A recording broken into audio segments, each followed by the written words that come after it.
Already now. So these are the words of Joe Biden right here.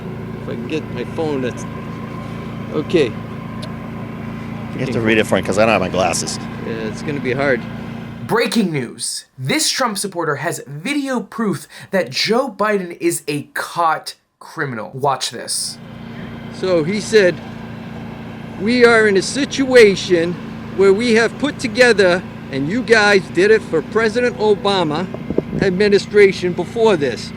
We have put together, I think, the most extensive and inclusive voter fraud organization in the history of American politics. Joe Biden, end quote. He was talking about voter fraud organization? Yeah. Like stopping voter fraud. No. Although I'm waiting and watching, it doesn't seem to be the home run that the Trump supporter claims it to be. Because when asked to clarify or delineate his proof, it sounds more like the cat has got his tongue, as opposed to the cat being out of the bag for Joe Biden. Yeah. Like stopping voter fraud. No, he said he put the biggest voter fraud in American history. Where did he say that? That was in October before I'll have to look it up. October 20. This supporter claims that Biden has admitted on camera to intentionally sabotaging the election, claiming to have inserted some voter fraud sting to tilt the results. But that is simply not true. The clip that the supporter mentions is one in which Biden is talking about his efforts fighting against voter suppression. And the quotes that Republicans use out of context to antagonize Biden about these comments are childish at best and derogatory at worst. Let's entertain the benefit of the doubt. Maybe the Trump supporter is talking about the other election fraud legal cases pushed by Republican leaders and Donald Trump lackeys who failed to get any recognition of organized crime or conspiracy around the 2020 election and the Democratic Party. Yet that didn't stop Republicans from throwing a tantrum all across the country for a whole bunch of nothing. Because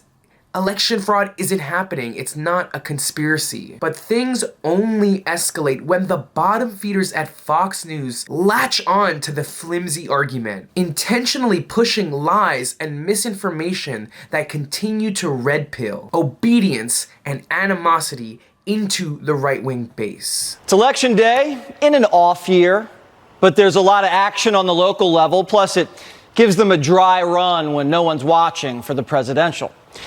Are you confident the election is going to be safe and secure? I'm confident that it's going to be that way in Florida because they have voter ID, no harvesting, they count the votes ahead of time, and they give you the results that night.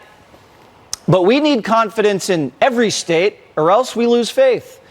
When there's fraud, and yes, there will be voter fraud, it needs to be investigated, invalidated, and prosecuted. Even after the fact, Republicans are desperate to control the narrative and maintain the high-pitched tone that keeps their party activated. And because Republicans have pushed the narrative so far to the extreme, the fact of the election being called into question has now become a partisan issue. And the matter of truth for Republicans is secondhand to loyalty. And their three-pronged approach is seemingly simple but effective because they practice institutional voter suppression and disenfranchisement. They hedge attention with wolf cries of fake voter fraud, and then they victimize themselves under the faulty pretenses of an alleged compromised democracy, simply because it doesn't come out their way. And that is the ironic part, because even when the election is tossed and toiled by the Republican elites, the people's voice ultimately always shines through. Well, we did what we said we were going to do,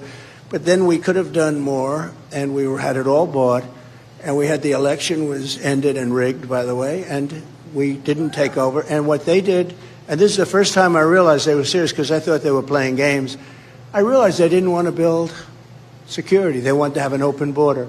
So much so that Trump himself admits it. Even when Trump is reserving his humility, he can't help but pay respect to the power of the people, who despite his presidential tampering, could not subdue the will of democracy. And the American people, who prove just how out of touch MAGA really is. Blind to the reality that he lost.